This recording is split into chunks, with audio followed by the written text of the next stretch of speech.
Good evening and welcome to our Monday, July 22nd, 7th meeting. Call to order, moved by Deputy Mayor Lang, seconded by Councillor McDonnell. Be it resolved that the July 27th, 2026 council meeting of the Township of South Glengarry now be opened at 6:31 p.m. All those in favor? Carried. If you could join me in the singing of our national anthem.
Yeah, I think if we can maybe turn that volume up. I heard myself a little bit too much on that one.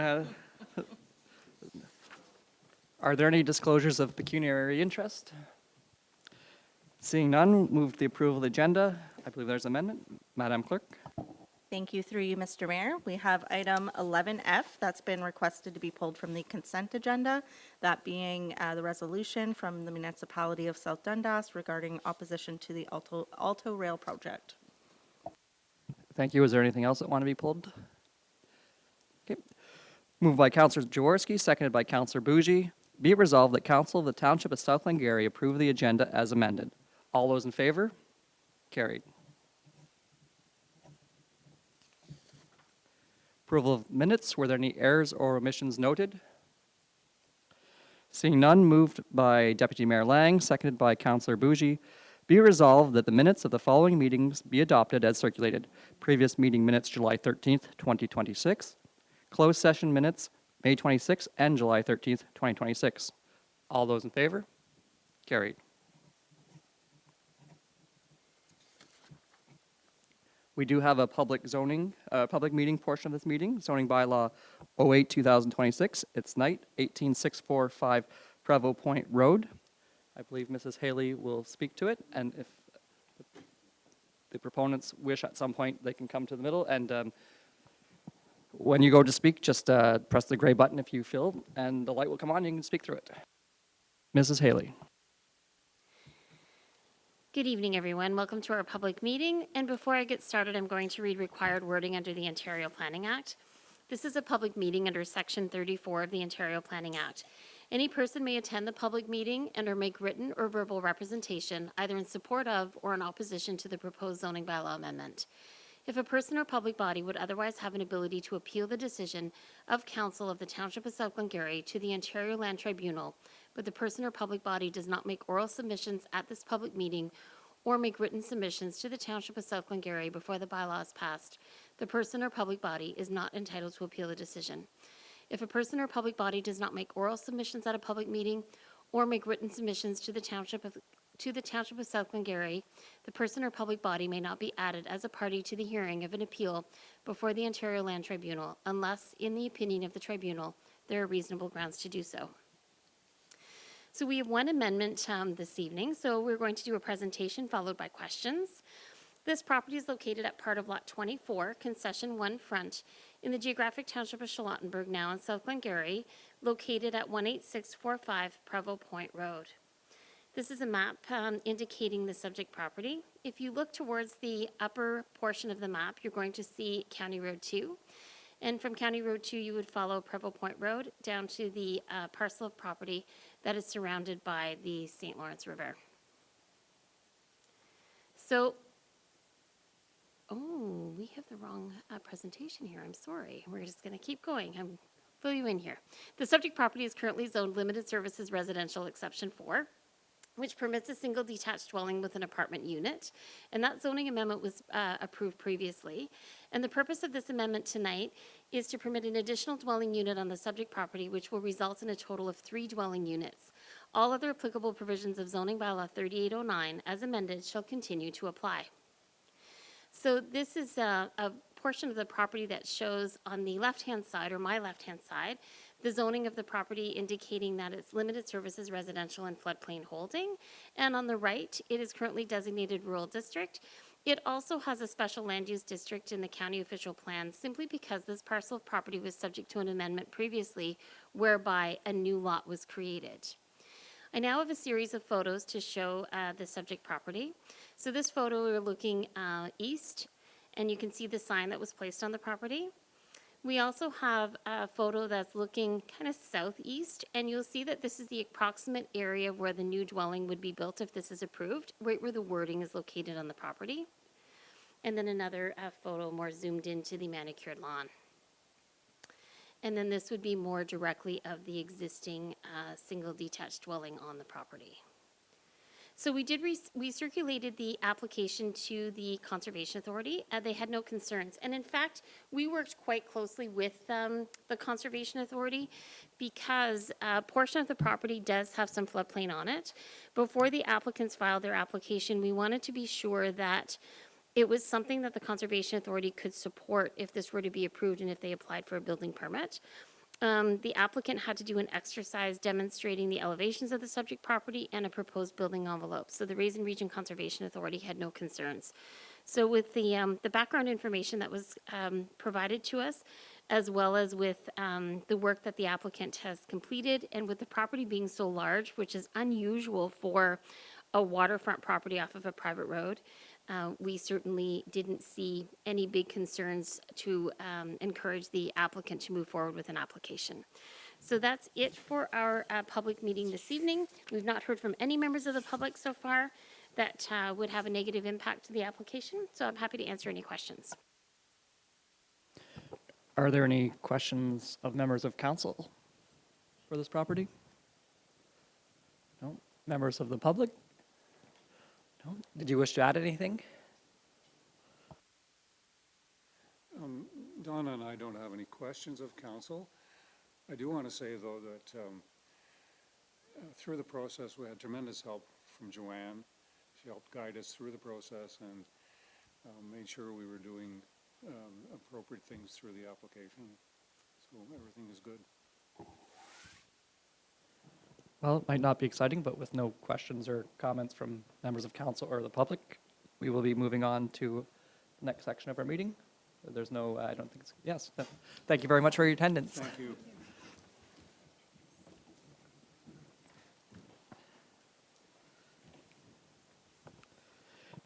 Okay, as we move to presentations and delegations, it's the 2025 audited financial statements.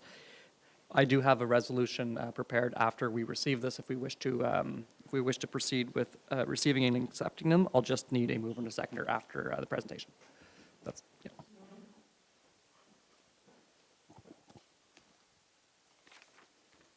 And Mrs. MacDonald, I'll let you introduce our auditor.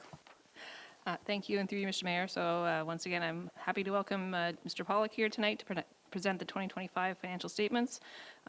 Happy to have us back on track, and I'd like to just say a thank you to my team, especially my deputy Logan, for all the hard work that went into getting us caught up, and I'll let Mr. Pollock present the statements. Thank you. Well, thank you very much, Kaylin. Good evening, Mayor and members of council and administration staff. I think everyone knows who I am. I'm Jamie Pollock. I'm a partner with MNP here in the Cornwall office, and I'm happy to be here to go through the draft financial statements that's being presented in your package. I'll just go through the independent auditor's report first, but just maybe the first 2 paragraphs. It is addressed to the members of council, inhabitants, and ratepayers of the corporation of the Township of South Glengarry. We have audited the financial statements of the corporation or the township, which comprise the statement of financial position as of December 31st, 2025, and the statements of financial activities, changes in net financial assets, cash flows, and the related schedules for the year then ended, and notes to the financial statements, including a summary of significant accounting policies. In our opinion, the accompanying financial statements presents fairly in all material respects the financial position of the township as of December 31st, 2025, and the results of its operations, changes in net financial assets, and its cash flows for the year then ended in accordance with Canadian public sector accounting standards. So it's a clean audit opinion, and that's what you want to hear from us as your auditors. If there's any questions or concerns at any time as I go through the statements, or if I kind of miss something, or please stop me, and I'm more than happy to answer any of your questions that you have. You'll see that everything's presented in draft, but we are in a position to issue our clean audit opinion dated as today's date of July 27th, once administration signs some requirement like management responsibility and representation letters, and that you as council accept these financial statements as presented. If we go to the statement of financial position, this is your balance sheet, and it is at a particular point in time as of December 31st, 2025. And under net financial assets, the total, just back up a little bit. There, thank you. The total net financial assets was $14.9 million compared to $15.2 million, a decrease of $312,000 or 2%. But there's kind of a big swing between two accounts. One is the cash position that went from $9.8 million to $6 million at December 31st, a decrease of $3.7 million. But your accounts receivable went up by $3.4 million from 1.5 to almost $5 million. And that's all to do with your water treatment plant capital project in Glen Walter, that you utilize the cash funds, but you have grants receivable coming in to help pay for that, plus any other grant revenue for other capital projects. Under liabilities, net financial liabilities was just under $8.6 million compared to $8.8 million, a decrease of $274,000. And majority of that decrease is in the timing of accounts payable, which was just over $3 million at December 31st compared to $3.4 million. And deferred revenue obligatory reserve funds went up by $106,000. Under non-financial assets, includes your tangible capital assets recorded for accounting purposes at historical costs, less accumulated amortization, was $66.8 million compared to $63 million, an increase of $3.7 million, which is basically where your cash went during the year to help pay for those capital projects that was ongoing throughout the year, and that's where your cash went. It was into your investment into your tangible capital assets. So non-financial assets was 67.4 for a total accumulated surplus of 73.8 million compared to 69.9 million, overall increase of $3.8 million or 5.4%. If we turn to the next page, this is your statement of financial activities or your income statement. And you have the budget column on the left-hand side, the actual in the middle, and prior year actual on the right-hand side. Your actual revenues was $17.3 million compared to a budget of $17 million, a positive increase of $281,000 or 1.7%. A majority of that increase was in fees and service charges, which you had a higher recycling fees, water and sewer charges, and recreation fees of $117,000, and higher subs and less write-offs than budgeted for taxation, that you exceeded your taxation revenues by $89,000, and your investment income, which included interest on overdue taxes, was $44,000 higher than budget.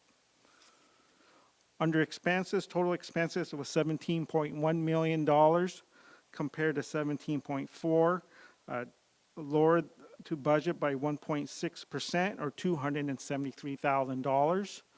One of the expenses that's in the line items is amortization, which is a non-cash item. So once you actually take the budgeted amount for amortization plus the actual cost, you're actually less than budget by $539,000 to the good on a budget of about $14.3 million. And majority of those savings in the year came from transportation services with savings in materials and services, contracts, and equipment rental costs. We have other revenue related to capital. You have deferred revenue earned, which is your federal gas tax funds of $436,000 plus grants of 3.1, excess compared to budget of 1.4, and that related to your water treatment, water tower project in Glen Walter this past year for the additional grants. And gain on disposal was $53,000. So an overall surplus for the year of $3.8 million compared to 1.5 budgeted. Now the surplus that you see on these financial statements is for accounting purposes under public sector accounting standards. So this does not include anything such as acquisition of tangible capital assets or any transfers between reserves and reserve funds. So this is a surplus for accounting purposes. And I'll kind of circle back to that in a few minutes. So overall, your closing accumulated surplus balance was $73.7 million compared to $69 million the previous year. On to the next page is kind of the changes in your net financial assets. And just looking at the middle column, you had a surplus for the year of $3.8 million. And one of the items that was deducted in that surplus for the year was amortization expense. So we kind of add that back positive, and I know it's a little bit hard because of the watermark, but that amount was $3.4 million. Then you had acquisition of tangible capital assets of $17.1 million. So your surplus then was used for the acquisition of tangible capital assets. So when you net just those first three numbers, you actually end up with a $37,389 overall decrease in your net financial assets for the year. So what you raise from taxation and user fees, you end up using it for your acquisition of tangible capital assets. So at the beginning, your cash went down, your AR went up, but basically your overall net financial assets did not change because what you raised in revenues was used to finance acquisition of tangible capital assets in this past fiscal year. If you turn to the next page, this is the statement of cash flows, and I kind of summarize what we just went through. Is that your surplus for the year was $3.8 million. We add back non-cash items, which included amortization expense of 3.4 for a subtotal of $7.2 million. There's accounts receivable that you did not receive as of December 31st, but you received subsequent to year end. So the cash flow from operations was $3.6 million. You spent $7.3 in tangible capital assets, so your overall decrease in cash was $3.7 million. But if you would have received all the grants outstanding before year end, your overall cash balance would only be lower by $300,000 approximately. So your closing cash balance is $6 million compared to $9.8 million, but you'll see you're actually still in very good financial shape once I go through some of the ratios at the end of these financial statements. The next page is the kind of the schedule of tangible capital assets by asset type. And out of the additions for the year, you'll see the second line in, total additions was $7.1 million, but 4.7 of that is under assets under construction, which is the third column in. So you have 5.1 million of assets currently under construction as of December 31st, but majority of that related to water and wastewater. You'll see you had additions on the roads of $1 million and bridges of $725,000 in the year. If we go to the next page, it's the capital assets by segment. So if you look at the second column in from the right-hand side, it's actually the same balances as the previous page. You have a net book value of your assets of $66.8 million compared to $63 million from the previous year. As I indicated, this is recorded at historical cost, less accumulated amortization for accounting purposes. And then if you look under environmental services, the third, kind of the middle column, third column in from the right, or fourth, either way, so you'll see your majority of your assets under construction is related to your water and wastewater operations in the year of $47.2 million. The additions was $5 million with 26,000 assets kind of under construction. On the transportation, one line over, but second line from the top is your additions under for bridges, roads of $1.8 million. One of the things that we look at is what's the percentage of your net book value compared to your overall cost. And that number is at 47%, where the previous year was 46%. So what that indicates that you still have about 50% of your remaining useful lives of your assets to undertake before they're fully depreciated. And at the asset base that you have, that's a good number to be at, about 47%. And another thing we always like to see is how much is the additions compared to the amortization expense. And we always like to see the additions being higher than the amortization because that indicates that you are investing back into your infrastructures. And this past year, you end up spending with the assets under construction of $7.1 million, and the amortization was only $3.4 million. So you obviously are putting funds back into your tangible capital assets. The next page kind of breaks down the schedule of accumulated surplus, and it makes up of 3 parts, sorry. And then the first part is this surpluses and deficits, and the third line is the unfinanced capital outlay. And that's just under $2 million of $1.994 million. And what that pertains to is your unfinanced portion of the capital work that was done for your Glenwater Walter water treatment water tower this past year. So you end up spending, it's approximately $3 million on that project. You financed it out of cash. You received grants of about $1.3 million, creating a remaining amount that needs to be financed to cover the cost of that project. So the one way I look at it is that you paid by your Visa card. Now you got to somehow pay that Visa card balance.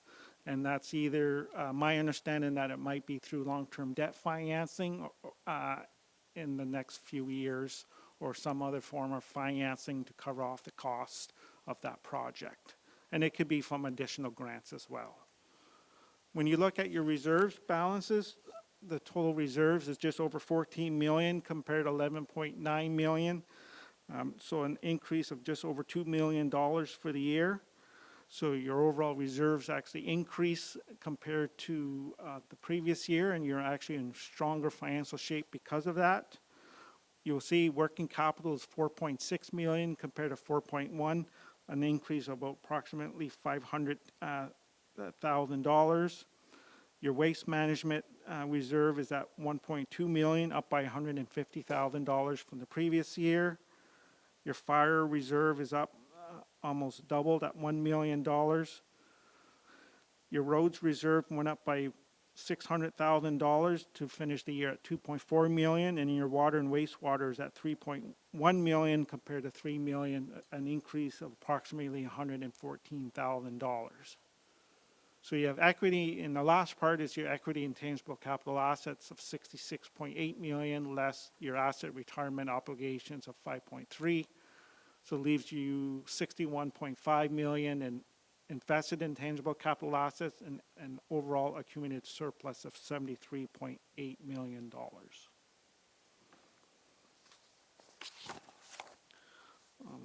if we want to just skip all the way to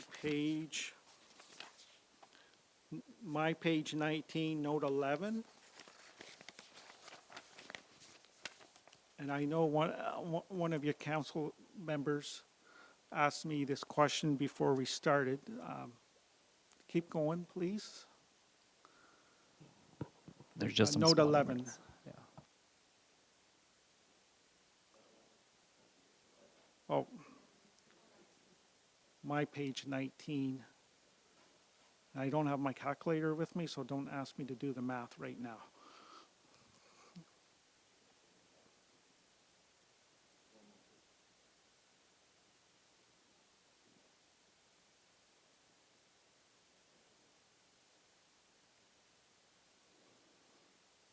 So we have a note of what explains how we get from, the $3.8 million that's presented for public sector accounting standards and say, okay, what is our actual operating surplus, for the year? And what is our water and wastewater surplus for the year?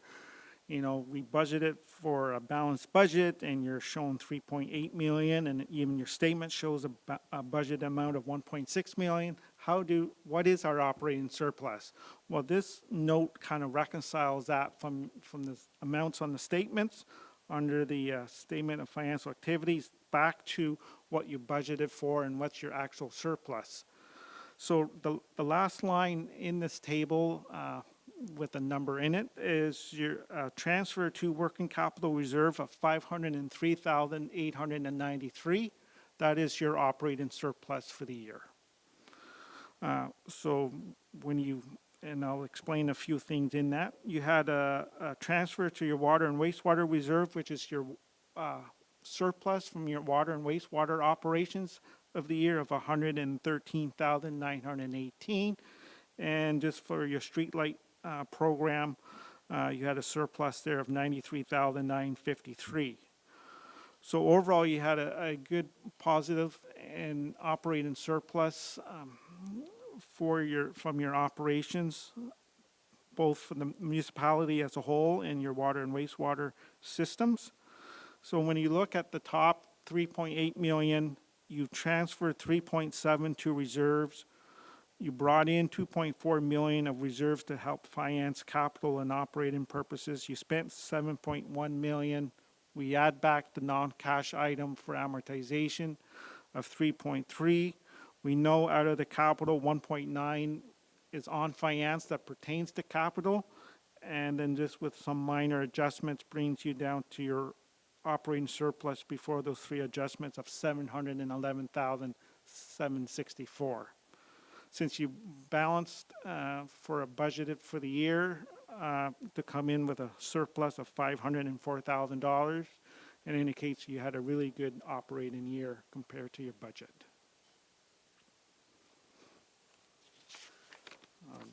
I know I like to jump around, and that's how I have fun as an auditor. But maybe if we go back maybe 3 pages to page 30, year 32. Note, the next one more page. So note 4 is your deferred revenue obligatory reserve funds, and at the end of the year, your Canada Community Building Fund, which is your federal gas tax, had a closing balance of $31,300. You received $436,000 in the year, which you utilize that against roads capital projects. In your Parkland Obligatory Reserve Fund, you received $135,000, and you recognized $23,000 as revenue in the year for a closing balance of $180,900. Under Note 5, municipal debt, the only debt that you have pertains to your kind of guarantee for tile drain payments to be made that is recoverable from benefit and rate payers, and that balance is only $7,627. The next note on the next page is your asset retirement obligations, which pertains to your 2 solid waste landfill sites. You had an opening balance of $5.3 million. There was accretion expense, kind of adjusting for inflation a year of $68,000 for a closing balance of 5.3 million, compared to 5.2 million the previous year. And one thing that I added this year is the next table is out of that 5.3 million, what pertains to the actual closure costs or capping, and how much is post-closure costs versus the monitoring costs. And you can see it's almost split 50-50 between what's going to be expense when you actually close the landfill sites and what is going to be the post-monitoring cost, which is usually over a 25-year period, and it's all being discounted into today's dollars. So it just added some additional information that you, as counselors and administration, might want to consider as you kind of plan and help finance how you're going to maybe pay for those closure costs when it does occur in the next 5 to 15 years. Note 7 is amounts to be recovered. Currently, most of that is from the asset retirement obligations of 5.3 million. Right now, you have a reserve set in place to help finance about 1.3 million, which works out about actually half of the closure costs as presented up above, and the remaining portion will be coming from future general municipal revenues of $4,076,000. If you go to note 9 on the next page, operating expenditures by object. If you look at the actual column compared to your budget, you're actually below budget in most of these line items. Savings about 41,000 in wages and benefits. Your biggest savings is under materials and services. You're lower by budget by $205,000. Had savings in contracted services, about $283,000. So when you add those three items up, that comes to about $539,176, and that's really where your operating surplus for the year came from, is those savings and those costs. And that's why you end up with the operating surplus for the year that you had. And the only line item that you really was over was amortization, and to me that's a non-cash item, and to me it really doesn't add much value, but it's presented there. But as indicated earlier, you exclude that item, you'd be way below budget than what's presented on the financial statements. If we turn to page, if you just go into where you see the 5-year financial review, I think it's page maybe 36.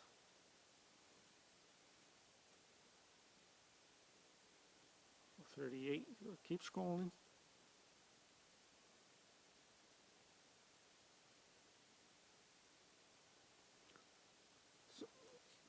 So at least with this, the next two pages kind of shows where your revenues have grown over the last 5 years, from 2021 on the right-hand side to 2025 on your left-hand side.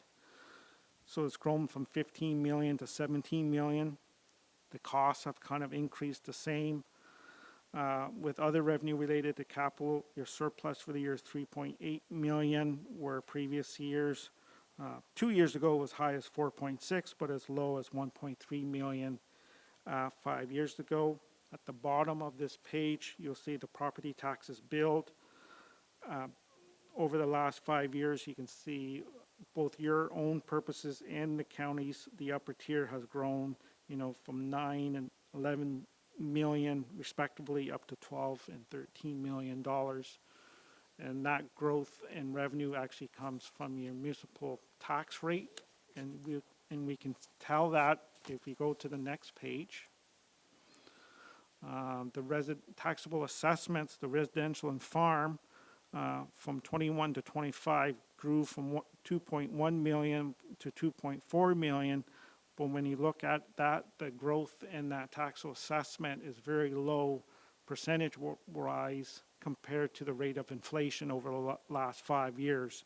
And you can see commercial and industrial grew very little, from 151 million to 166 million. And the municipal tax rate went from 4.8 million to 0.479% to 0.5839% over those 5 years.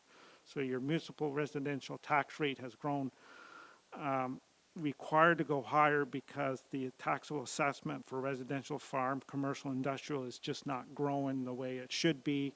And we know that the impact has frozen those amounts for the last, it seems for the last 10 years, but that's why you have to do what you need to do by raising the residential tax rate to raise the funds to cover off the expenses that's being incurred due to the rates of inflation over those last 5 years. Some of the financial indicators, and there's been some positive changes. The amount of tax arrears as a percentage of your own levy went down by 3% from 34 to 31%. And the percentage of the total levy went from 14% to 13%. And we're looking at the two columns on the left-hand side.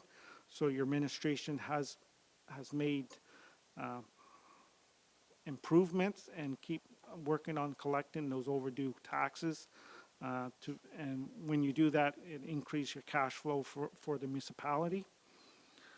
Under sustainability, the financial assets to liabilities about 1.7, which is close to 2.1, is something that you look forward to if you had a commercial business. As a municipality, most of that is just 1-to-1, but with you carrying very little debt, that number is very positive of 1.74. Under the fallen ability, the operating grants to operating revenues this past year was 7.25%, and you can see it's kind of been a decline over the last 5 years, and that is expected. Unfortunately, that the governments are, federal and provincial governments are not funding as much as they used to for your operations, and you have to pick up that difference from either your user fees or your tax base. This year was kind of normally with total grants to total revenues at 21% because of the ongoing capital work that's being done. But historically, you will be seeing that decline from year to year. Under the reserve coverage, yes, we talked about the reserves earlier, having total of $14 million.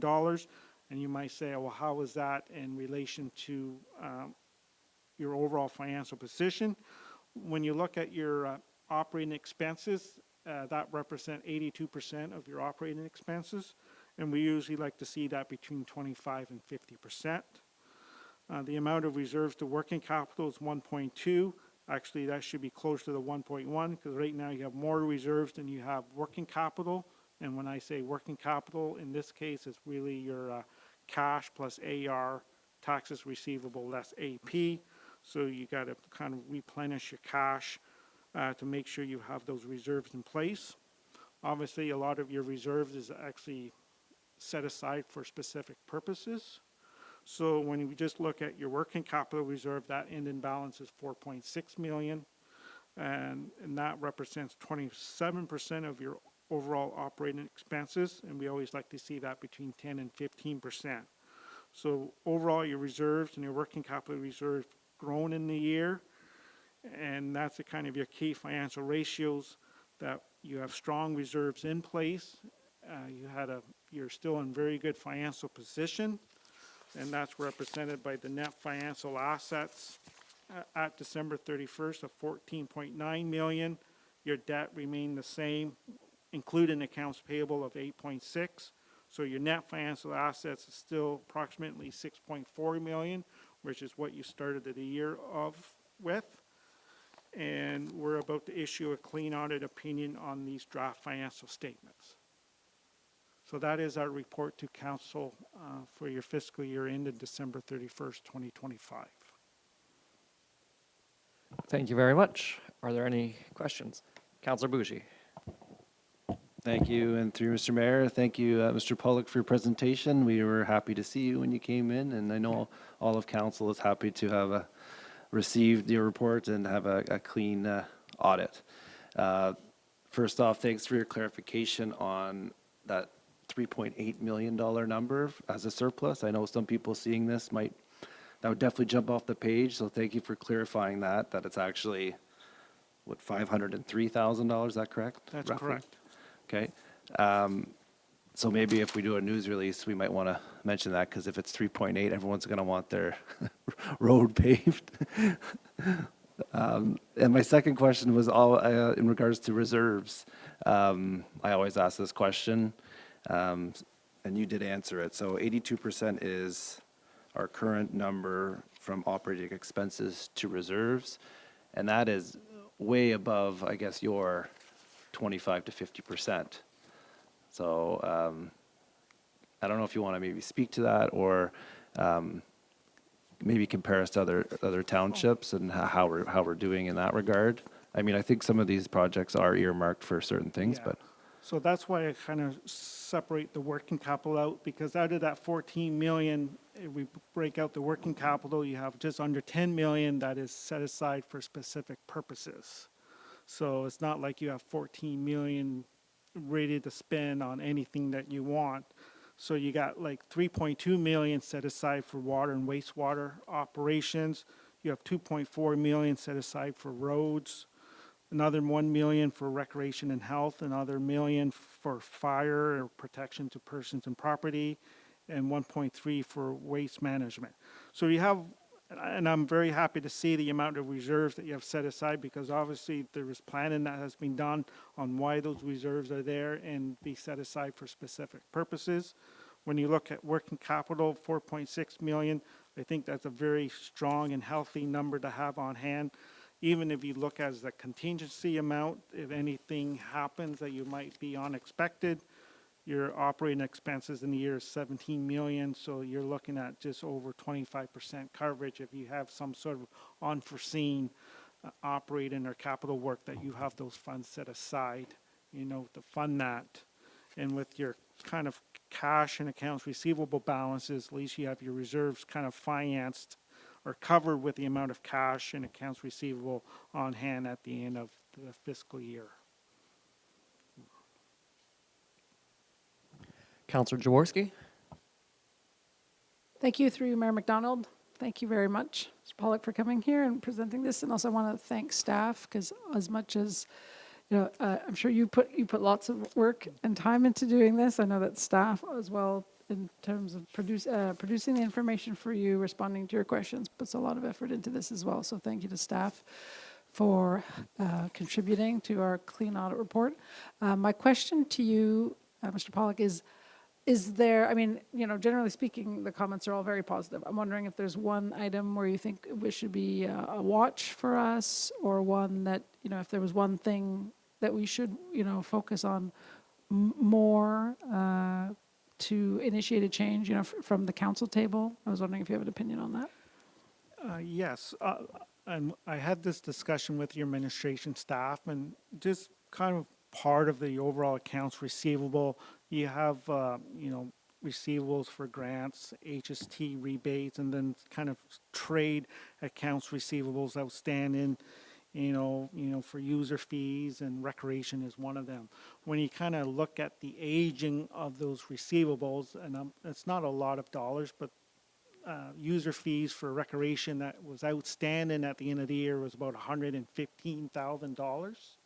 About 28% of that, or about, I'm just thinking maybe $28,000, $30,000, and it's kind of a small number in the big scheme of things, but that $30,000 is over 90 days, and to me, you really should not let your accounts receivable go past, 30 days in a perfect world. So when you have amounts that people have already utilized your services and they haven't paid, that's getting 90 days and older, administration should really follow up on those user fees and try to collect them, before any future use is done. So that's something that was brought to their attention for them to follow up, and they're aware of that. Taxes receivable, 31%, it is still high, but it is lower, so at least there's improvements being made, but that's going to be an ongoing, continuous improvement in, following up on your taxes receivable. The balance at the end of the year is $3.8 million, very small decrease from last year, but it's still a lot of work still needs to be done to collect some of those balances, especially the ones that's over 3 years old, that could be, registered for tax sale at this point. So those are kind of my two recommendations for administration to follow up on. Before going to Deputy Mayor Lang, just to maybe follow up, I believe we have undertaken some tax arrears collection earlier in the year. That would be correct. So that it's kind of gotten rolling, I believe. Mrs. MacDonald, if you can confirm. Thank you, through you, Mr. Mayor. Yes, I mentioned in my Q2 report that we have been, now that we're caught up with our year ends, we've been undergoing sort of an arrears push, as we call it, and we've been sending up farm debt notices and have collected quite a few prior year arrears since the beginning of 2026. So hopefully we'll see that number decrease on the 2026 statements by a more material sum than 3. Deputy Mayor Lang.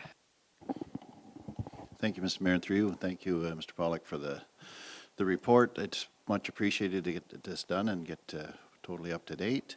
Councillor Dworsky had thanked staff for cooperating and yourself for getting this together. I'd like to actually thank staff for being fiscally responsible this year and for the last several years when, you know, we were trying to get our end of year reports up to date, but staff were being very careful and keeping our expenses down, and I think that's why we're in a good position at the end of this report. So I want to thank staff very much.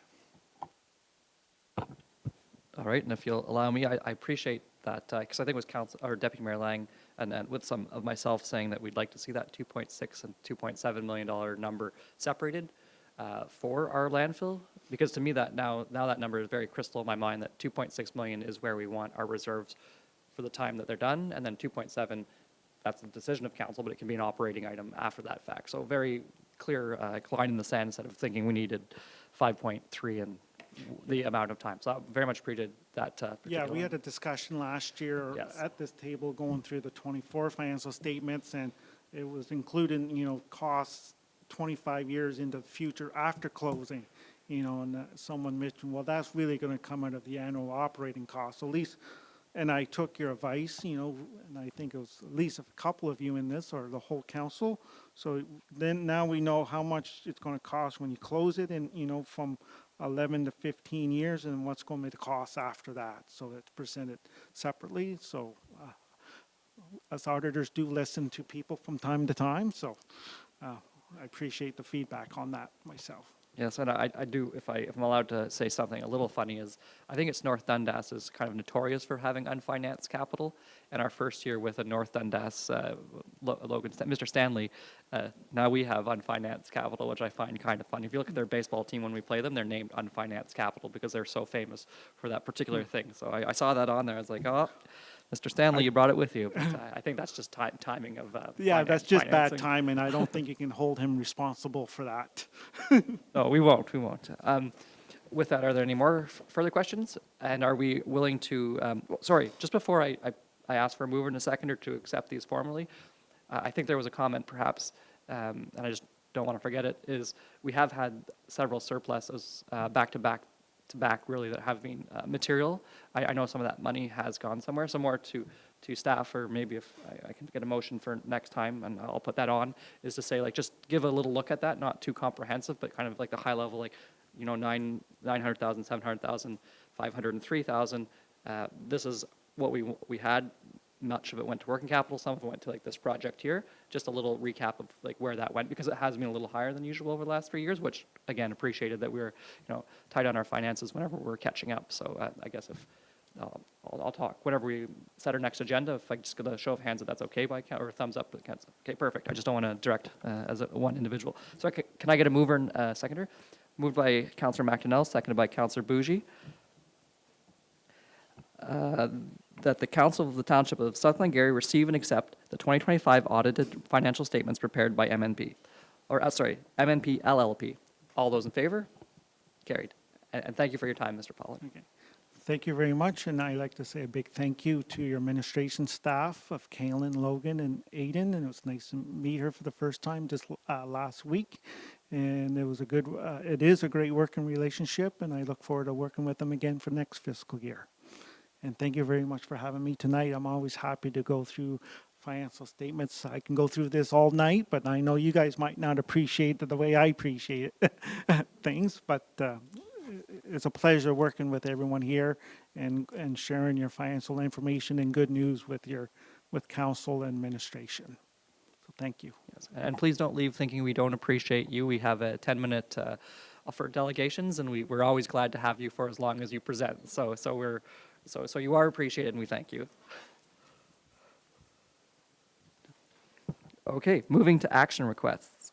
Moved by Councillor McDonnell, seconded by Councillor Jaworski. Be it resolved that staff report 2026-73 be received and that council direct administration to continue administering temporary tent permits in accordance with the requirements of the Ontario Building Code and Township Bylaw 2026-16, and furthermore, that council direct the chief building official to waive the temporary permit fee established by bylaw 2026-16 for all tent permit applications.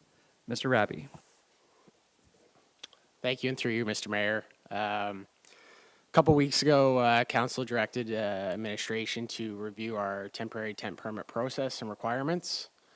And administration has conducted that review, and we're recommending that we continue status quo in terms of reviewing and issuing tent permits in accordance with the Ontario Building Code for tents that are 60 square meters and larger in area.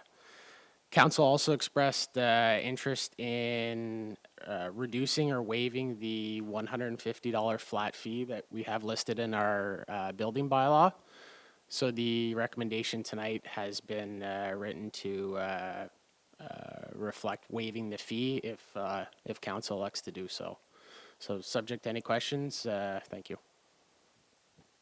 Thank you very much. Deputy Mayor Lang. Thank you, Mr. Mayor, and through you. Thank you, Mr. Raby, for the report and for looking into this and kind of clarifying where we stand and what the building code says we have to do and what we can do. And I'm glad to see that we're going to waive the fees, especially since a lot of the people putting up tents, I'm sure, are, like the Williamstown Fair, maybe Glen Nevis Social, this sort of thing. So I think nonprofit groups that are trying to better our community. So I'm happy to see this and happy to support it. All right, I think that's echoed by everyone. All those in favor? Carried.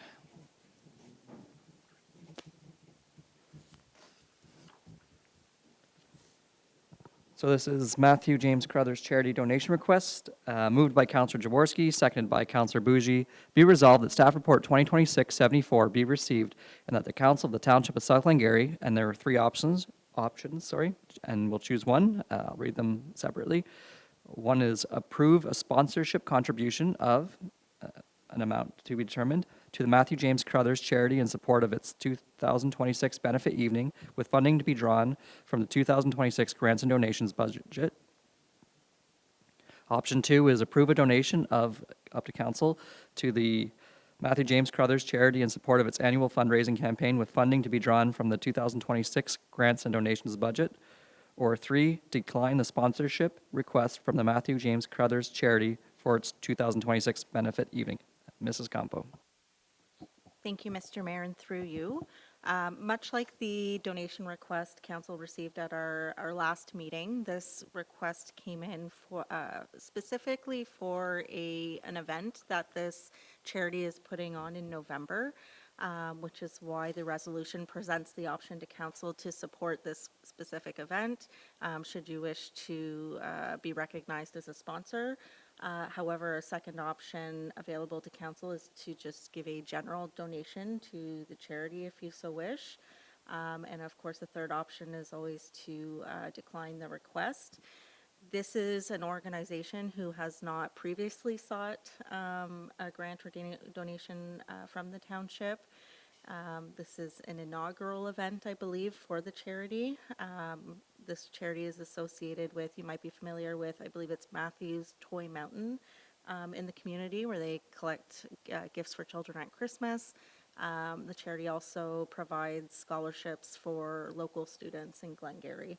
So there are several options council may wish to consider. The grants and donations budget does have sufficient funding to allow for a donation should council choose to proceed with one.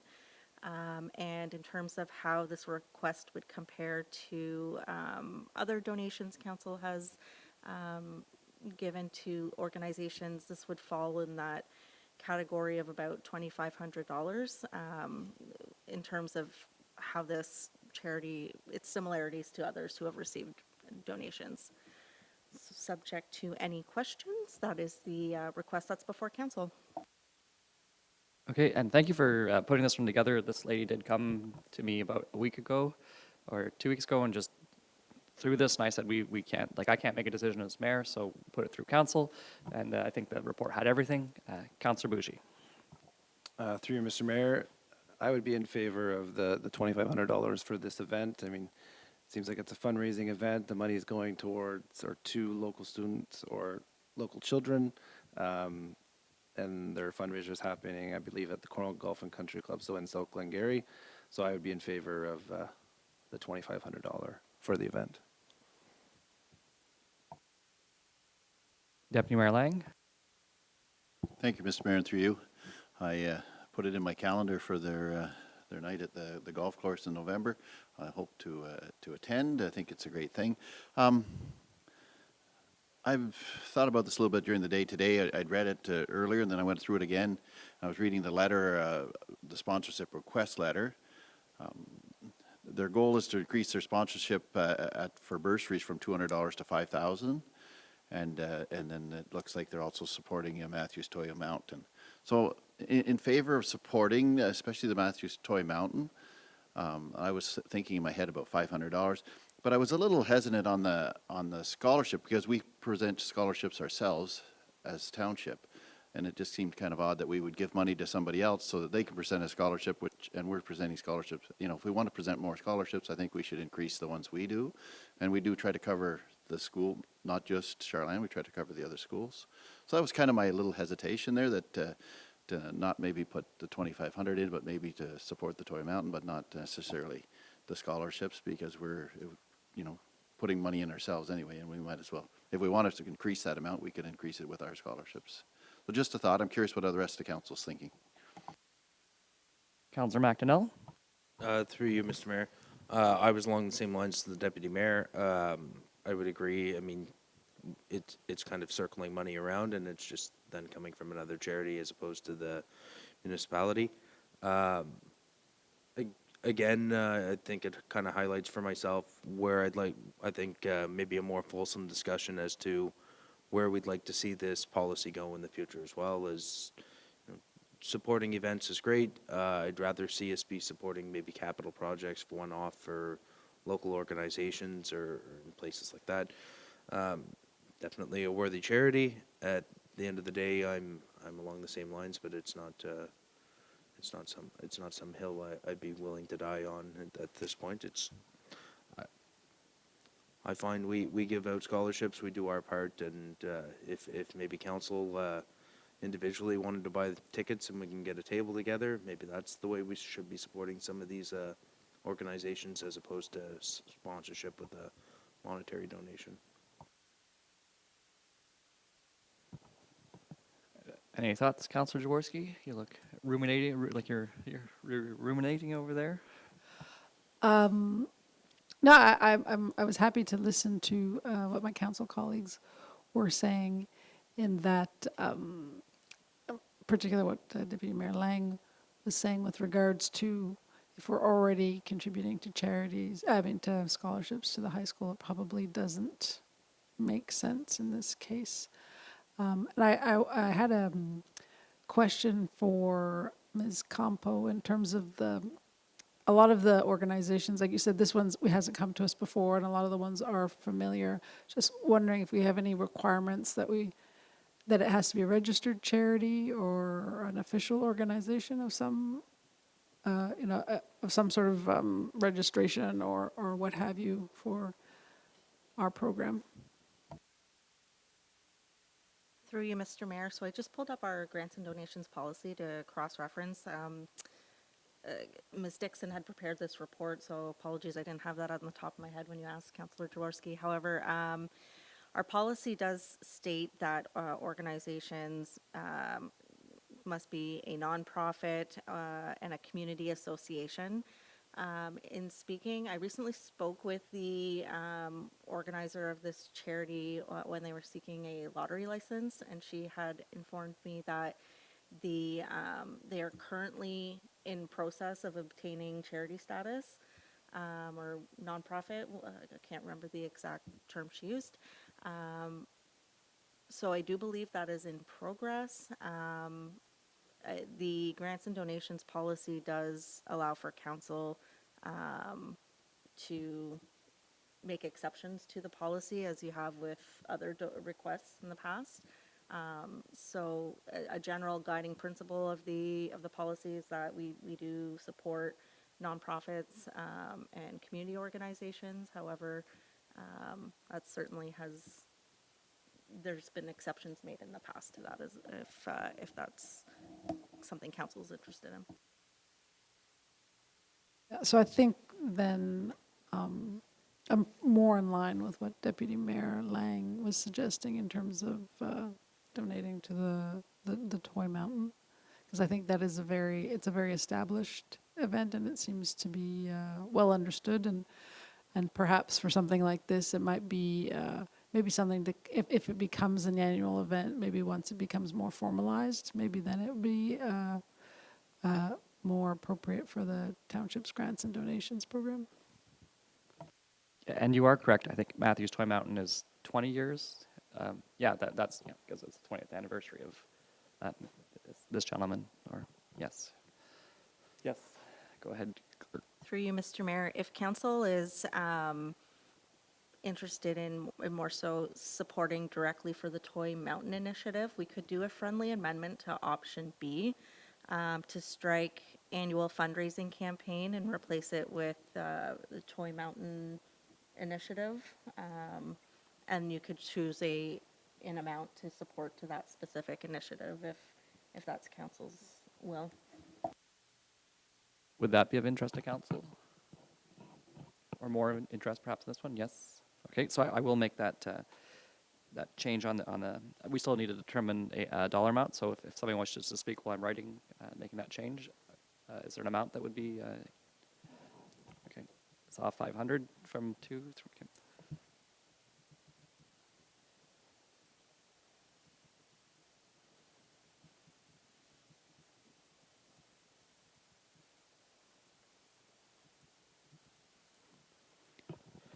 All right, so I'll just read that through again, and if I've erred in anything, please correct me. Moved by Councillor Jaworski, seconded by Councillor Bougie, be it resolved that Staff Report 2026-74 be received and that the Council of the Township of South Glengarry approve a donation of $500 to Matthew James Crothers Charity in support of its Toy Mountain campaign, with funding to be drawn from the 2026 grants and donations budget. Right? All those in favor? Carried. Mr. Mayor, just one point. yes. Just as I was reading the letter here again, we spelled the name wrong. It's, CRO? yeah, there's an O instead of a U. Okay. It's been changed on here, and thank you for that. Okay, moving to the next item, action item, is the appointment of closed meeting investigator. Moved by Councillor McDonnell, seconded by Councillor Bougie. Be it resolved that Staff Report 2026-75 be received and that the Council of the Township of South Glengarry appoint the Ontario Ombudsman as the Township's closed meeting investigator pursuant to Section 239(2) of the Municipal Act, and that Bylaw 5614 be repealed. Mrs. Campo. Thank you, Mr. Mayor, and through you. The township, much like all other municipalities in Ontario, is required to have someone appointed as a closed meeting investigator. The purpose of that role is should an individual file an application for one of our closed meetings to be investigated to ensure we're following the requirements under the Municipal Act. This is an independent third party who would fill that role. Since this requirement came into place in 2014, the township has appointed the closed meeting investigator through LAS, which is the local authority services. Yes. And this has been not a free program. We've paid a $200-ish fee every year to be a part of that program. I am only aware of one closed meeting investigation being requested. It did not go through. I'm assuming it was either withdrawn or the investigator didn't find any merit to investigate it. So we have not had to use the service. So The recommendation in the report is to appoint the Ontario Ombudsman as the closed meeting investigator. This is the default under the Municipal Act if the municipality does not appoint an alternative. Outside of the Ontario Ombudsman, the options that I was able to find through research included appointing a lawyer or law firm, as well as third-party consultants that specialize in municipal works. Those options do come with a retainer fee and a fee upon investigation, should there be one. The Ontario Ombudsman Service, there's no charge to municipalities to utilize that. So just based on the fact that we haven't really needed to utilize the service, and there is a free option available that, that organization is quite knowledgeable in closed meeting protocol. The recommendation is to appoint them as our investigator moving forward. Sorry, Mr. Mayor, through you. I don't believe in that whole spiel I noted why LAS is no longer offering the service. So we did receive a notice from LAS that they are discontinuing the service because of the other options that are available to municipalities. They did not see it as a need in the municipal world. So they're going to be discontinuing that service at the end of this year. Okay, are there any questions or comments? Councillor McDonnell? Through you, Mr. Mayor. Ms. Compo, are we aware of what some of our neighboring municipalities are doing, or if they're already with the ombudsman, or what options are out there? Through you, Mr. Mayor, I believe through my research, one municipality in SDNG is already using the ombudsman. The others were all a part of the LAS program as well. I do not know what their plan is moving forward. I would suspect many will go to the ombudsman. And in looking at the bigger picture outside of SDNG, the ombudsman's website does list who each municipality uses, and most are either LAS, ombudsman, or a lawyer's office. So, but it's a service used by many throughout Ontario. Okay. No, I guess my thought process was maybe we get a favorable retainer cost to go with the United Counties, and if everybody was on the LAS, there may be a regional way of going. Sometimes it's also easier to pick your own investigator and have them, somebody that you might have good confidence in, that you don't get somebody having a bad day with a free service. Just my 2 cents, but I'm fine if you feel there's enough reasoning to go with it too. So. Thank you. Just to address, does anybody have those similar concerns, or just because the motion reads to go with Ontario Ombudsman? If people have interest in exploring a lawyer with the counties at present. Okay, then go ahead, Mrs. Campo. Thank you, Mr. Mayor, through you. The LAS program will still be in effect until the end of the year. So if you wanted to defer this and direct administration to look into what the other lower tiers are going to be doing, I certainly can do that. We have a good, every month we have a meeting together, all the clerks, so I could find that information out for you if you chose to defer. That's at council's. Is there interest to postpone? I can also call the vote. Okay, well, I will call the vote. All those in favor? Carried.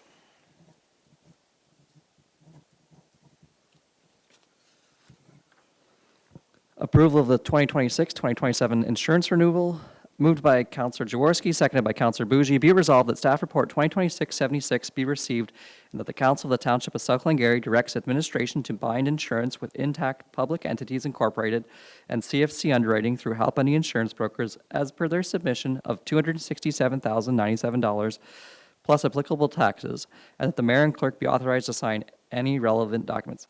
Mrs. Campo. Thank you, Mr. Mayor, and I'm speaking to this report in Ms. Dixon's absence, so I may call on our treasurer, Ms. McDonald, to fill in if I miss anything. However, this is an annual report that council receives to renew our insurance. This year, we come with some good news on the heels of the nice presentation from our auditors this evening. We're also having a good news story out of our insurance renewal this year, where we are seeing what's been proposed is a decrease of 2.5%. Ms. MacDonald might be able to speak a little bit to the reasons for that, but good news in our opinion here. I do want to commend Casey Dixon, our deputy clerk. She went through this with a fine-tooth comb and I think found quite a few efficiencies, did a lot of cleanup and work with the insurance brokers to really clean up our policy. And so great work from Ms. Dixon, and Ms. McDonald and I surely appreciated that. So subject to anything I might have missed, that is what's before you this evening. Thank you very much. I picked on Mr. Stanley before for bringing unfinanced capital, but he also did not bring $1 million of insurance, which North Dundas had 2 years ago. So I guess it goes both ways. Are there any questions or comments from members of council? If I may, because it is my last time for sure that I get to have a conversation on this. It might be something our council or future council looks to provide direction on the risk we wish to take in terms of that, because right now we probably, what's that called? The base amount you will receive, deductible, thank you, yes. So 25,000 to 50,000, and, oh, it's lower?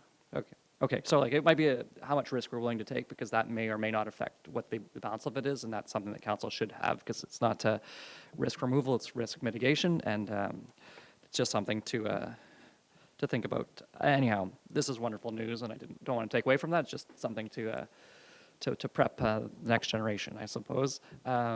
Any questions or comments about this? And thank you for allowing me to sit on a soapbox for a moment. All those in favor of the motion as read? Carried.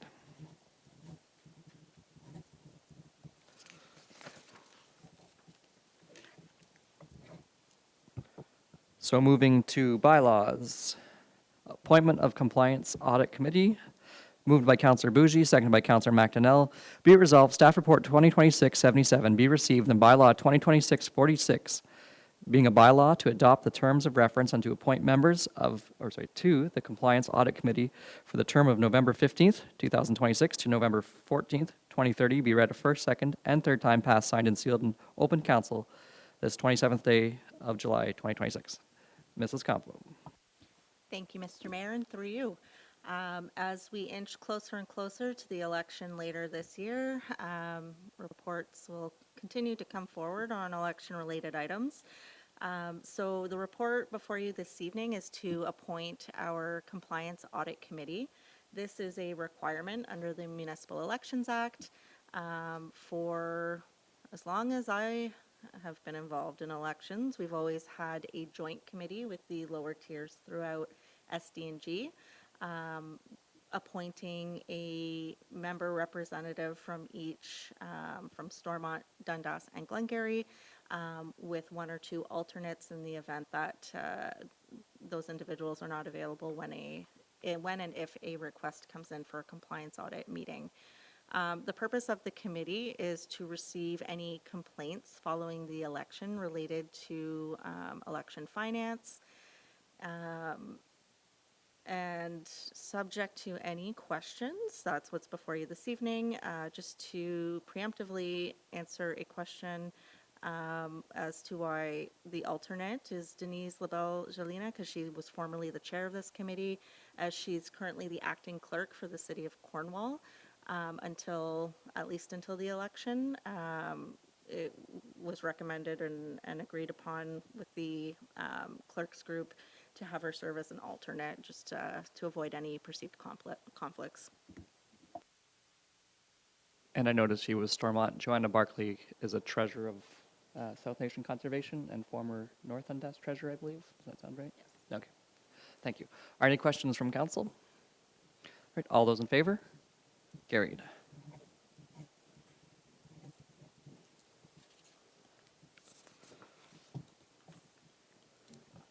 Second bylaw, delegation of authority for tax relief applications.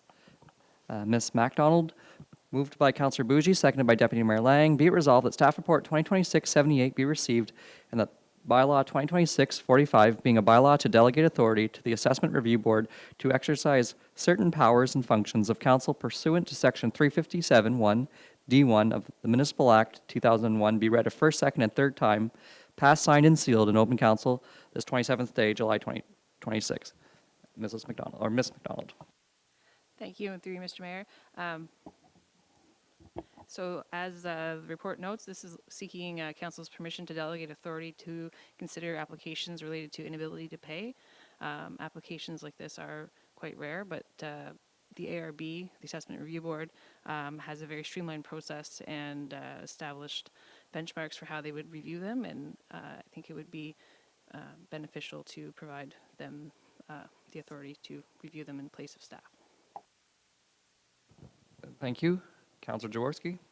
Thank you, through you, Mayor McDonald.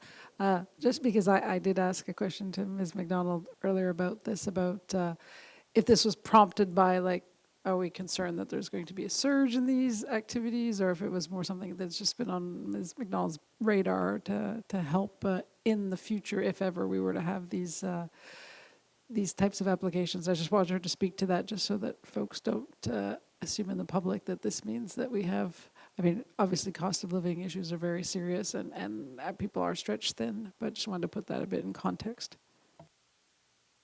Yes, so through you, Mr. Mayor, the township has become very consistent in our arrears collection process, and we had an inquiry related to this process, but it had been something on my radar for some time. We'd inquired locally with the SDG Treasurers Group related to low-income relief that was available. There is a policy in place through the upper tier that it really only applies to reassessment years and increases over $500.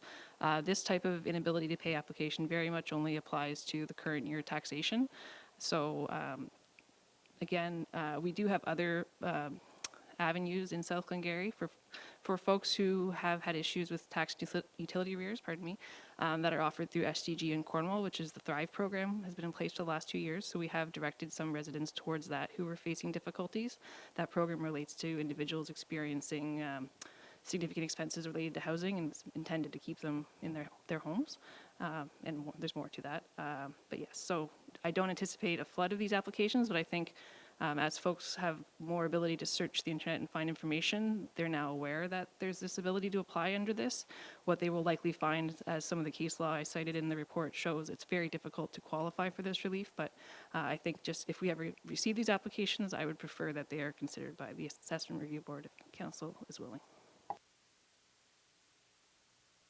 I like the advancement of AI and the somewhat informed individuals, because it is a high bar to set, and sometimes you get conversations that are unfortunately you can't satisfy. So, are there any questions of this? Deputy Mayor Lang. Thank you, Mr. Mayor, and through you. Just curious, if somebody did qualify for this and did get some tax relief, does that come off percentage-wise off of what the counties receive as well as us, or do we absorb the whole, you know, however much, you know, like say they get for 50% off their taxes? Do we, is it a portion to, you know, the school boards, the counties, and us, or just us? Through you, Mr. Mayor, I believe that would be like any other write-off that would apply across the assessment evenly to all three parties, but I think the decision from the ARB would explain the amount. I know in some cases they don't necessarily forgive all, might be some based on the person's income. All right. Any further questions? All those in favor of the motion as read? Carried.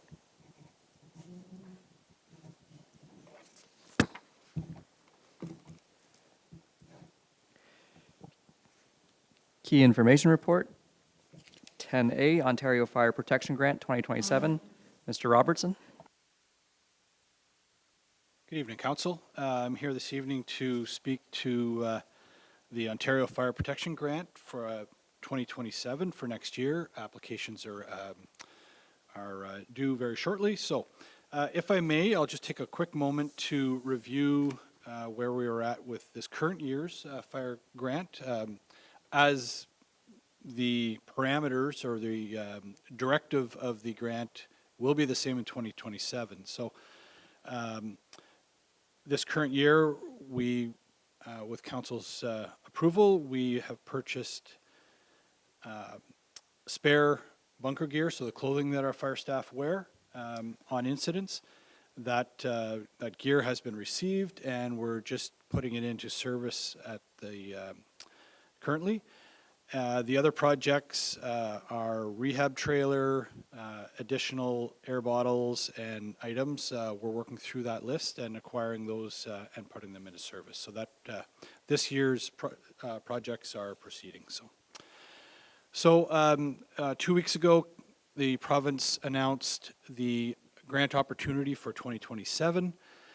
As mentioned, again, they are focusing the grant on cancer prevention and mitigation projects, as well as training and equipment to deal with lithium-ion battery emergencies. So in considering some of the items we'll talk on, build on what we've done in the last 2 years.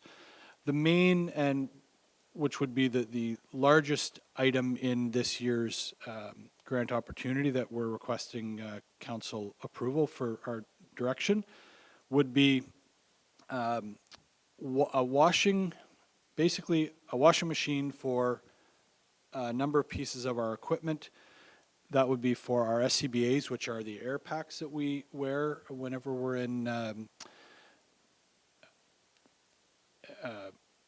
areas where the air quality is not breathable. So that equipment, much like the discussions we've had over the last number of years with our bunker gear, that equipment, SCBA, our boots, helmets, all those pieces of equipment, we are only now really truly understanding the hazardous debris and chemicals that are embedded into that equipment after we finish fighting a fire or some type of hazardous materials incident. Historically, we've built, I'm proud to say, we've built on our processes to keep that equipment clean and keep those cancer-causing substances away from our staff. We've washed them. We do on-scene decontamination. Equipment is now being developed, and it is just recently, it's come on into the market, and some of our regional neighboring fire services have this equipment that they've purchased in the last year. They're quite shocked at the amount of debris and dirt that is removed from some of our equipment after it's truly been washed properly in these pieces of equipment. This equipment is quite expensive, but so is the equipment that it's meant to clean and prolong the lifespan of. Our SCBAs, when we go to, currently our SCBAs have a replacement cost of about $10,000 per unit. So, and that number has climbed considerably, and it's climbing considerably. So anything that we can do to prolong that equipment, just from a financial perspective, but of course the cancer prevention efforts that we're attempting to do we can't really put a cost to it, of course. So, so that would be a piece of equipment that we're looking for. That piece of equipment, in essence, is very similar to a residential dishwasher. It's a larger footprint, of course, but in essence, that's what it does. It can wash SCBA, but it can also wash helmets, boots, and other pieces of equipment that we use. I've put down a couple of notes on annual operating costs because this would be something that we do not have currently. This would be something we would add to our equipment. So as annual operating costs, probably our assumption and our conversations with others who have these devices would be limited to basically just the detergent and the electrical requirements to operate them. and I don't foresee any recurring maintenance or servicing costs moving forward. So, no more so than many of other pieces of equipment. So, that would be the first item. That, I guess, if I may just take a moment and step back, we received this grant opportunity 2 weeks ago. The deadline is in 4 weeks from now. With sort of the summer period, I wanted to get this in front of council right away. I've put ranges in the staff report as far as the values. I don't have firm quotes at this point. All these quotes are taken from 2025 or recent quotes from other municipalities or ourselves. So I don't have updated pricing, but I think I'm quite close with this. So we're also looking to increase our equipment to deal with lithium-ion batteries. Lithium-ion batteries would be electric vehicles right through to power tools in most of our homes, those types of things, and cellular phone batteries, computer batteries, those types of things. What we're looking to add into our equipment this year is devices to isolate and immobilize electric vehicles if we respond to either collisions or fires in vehicles. We can isolate the electric portion of the vehicle to make that rescue or that fire operation safe for our staff. And also, we've been monitoring the science behind fire suppression for lithium-ion batteries over the last number of years, holding off on some equipment to ensure that it actually did perform the service that it's meant for, that it's sold as, and we're getting more and more confident in some of the fire extinguishers types, the chemical fire extinguishers that are used to assist with lithium-ion fires. So that would be another item that we're looking to add on to. And then finally, again, just building on our ability to purchase additional face masks for our SCBAs so we don't have to share those and decontaminate them on scenes. Similar argument for additional air tanks. So this is there's no requirement for matching funds for these grants. It's a clear grant opportunity. So these are funds that we'll be receiving. I guess I should have mentioned at the beginning. Once again, we're expecting $83,000, give or take, and any purchases will not exceed that value. So any questions of council, I'd be pleased to discuss. Are there any questions or comments from council? I would guess about 10 years on that capital item. Do you think an estimated lifetime for that? I would think so. I think that's what the washers that we have for our bunker gear are long-standing equipment that have been in the fire service for decades, and that would, if this follows in that style of equipment and their lifespan, I would think that would make perfect sense. Yes.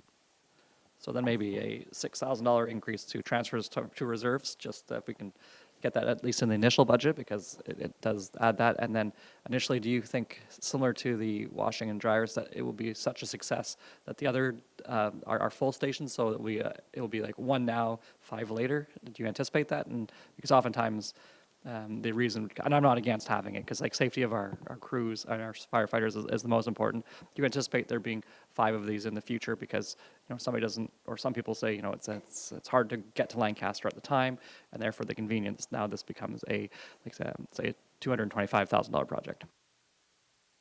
At this point, and I think I'm very confident in saying moving forward that we will have this, or I will say these pieces of equipment, because I'm not sure how it will operate as we move forward, will be in a single location, yet to be determined. The positive piece with these is the wash time for 3 pieces of equipment inside the washer is under 10 minutes. So with that, a station can come from a structure fire in the amount of time that it takes to fill their air bottles at a station.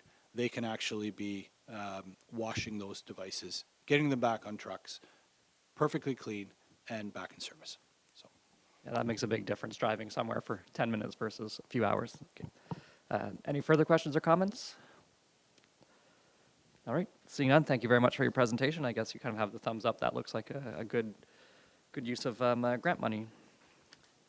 May I plead to council, I forgot that I would have liked to pull 11B and 11C off. I know we amended our agenda. Will you provide me that grace for jumping on Councillor McDonnell's? Oh, yeah, okay, I'll be quick. Q2 strategic plan update and Q2 departmental update. So just on the airport, just to keep in mind to keep that moving. That is an item. I don't know if we've formally said that. I think going back and forth just to make sure that we have gone back or we will be going back. That's something to maybe have a update on at our next meeting. And then department updates. I noted on 2026 elections, and just because it's a spot where we can highlight it, if you look at our list of candidates, there was a new person for council signed up today. So that's Jennifer Evans, and just to keep everybody kind of updated, it's kind of interesting that way. And then, how many times am I going to say that? On the radios, that was highlighted in fire services. And it's not something perhaps I thought of, but I'll borrow it from somebody else and then just mention it. Whenever that project comes to fruition, if we may ask just to see the cost of inflation over 2 years on the project to see if see how that's affected it. That'd be nice in that staff report whenever it comes through. Opposition to Alto project, Municipality of South Dundas, a resolution. Councillor McDonnell, you wanted to talk about that one? Through you, Mr. Mayor, it's come to council a couple of times over the last number of months. It was something I had wanted to see back at some point, and luckily South Dundas sent it back to us. I think it's something we should support, maybe with maybe a little bit more of a limited resolution compared to South Dundas. We haven't been nearly as affected as them with the seaway and things like that, but it's a concern for a lot of citizens. It's a concern for a lot of rural municipalities. The Eastern Ontario Wardens Caucus is, I think this is more or less an echo of their resolution. So I think it's something we should be able to support at this table. So I'd maybe ask for a resolution at the next meeting. Okay, all in favor? I guess like a favor support resolution, thumbs up. And then if you could just run it by Councillor McDonnell to get the idea of why, say a more succinct version. Thank you. Yes, go ahead, Deputy Mayor Lang. Thank you very much, Mr. Mayor, through you. On 11G, we passed something very similar at County Council, and I just wondered if our Finance Department was going to bring something forward. I know that the finance people had chatted. If I may, I think I was informed to pull that one last time, and I didn't write it in my book and pass it. So if we want to support resolution to the original, I think it's an MFOA one, then would we have support from council for that as well? Okay. Yeah, I would rather like something come from our Finance Department or from us in support rather than just supporting South Stormlands. Okay, and that, it did come from, I think it was, this is supporting, okay, so yes, please prepare one for that too. Thank you for that reminder. Yeah. Committee updates then, or sorry, consent agenda. There's nothing further to talk. Moved by Councillor Bougie, seconded by Councillor Jaworski. Be it resolved that council accepts the items listed on the consent agenda. All those in favor? Carried.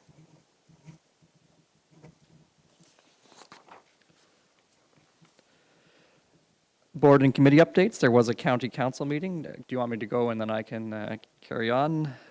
I wrote it so small. So we have the decision or have led the decision to have the 2027 budget in January. Some of that was, well, Deputy Mayor Lang had a good comment whenever we were first on that you get a 4-year roads plan within like 2 months of being there, and it's kind of overwhelming. So we were trying to weigh the benefits of having it in early December where you get better rates. But if they have it, I think the first or second week of January they're looking for, won't be so far behind anybody, probably ahead of most. But it allows some of the new councillors to have over Christmas to really read through it because it's a big plan. It's a lot right away. They supported OSIF, the one that Deputy Mayor brought up. Warden of Prescott and Russell delegated on a friendship and partnership agreement, similar how do our lower tiers get along very well. They're looking to strengthen that at the upper tier level, which is nice to see. The SDG Ag Committee, or I'm sorry, Ag Committee was formed in principle, or like the terms of reference were made. SDG Forest, there was a donation, and I'm forgetting the gentleman's name here, if you don't mind speaking to that one, because you might be more... Charles McDonald, just north of where our chief lives. He has donated a forest which seems very well maintained. The rights to hunting, et cetera, still stay with them for 10 years, but it's a great addition to our forest program. There was a wildland fire vehicle that was owned by the counties. It is now going to North Glengarry, but still can be utilized among all of us. That was a discussion that was taken at chiefs meetings. OPA 34, official plan amendment on County Road 34, just north of Lancaster. Obviously, we had said no. They took that under consideration and voted also no to it. And then there's a gravel pit called Cranny Pit in North Dundas that will be approved. Did I miss anything, or is there anything you wish to add more? Okay. Okay. Any other committees? I do have the RRCA did meet. I don't think, I'll just check with Deputy Mayor Lang. I think that news is now public, so as your former chair, you I'm might not sure, but I know that we could announce that Lisa Vandelitis was appointed to the transition committee. The rest, I don't know how much of that closed session is public now yet or not.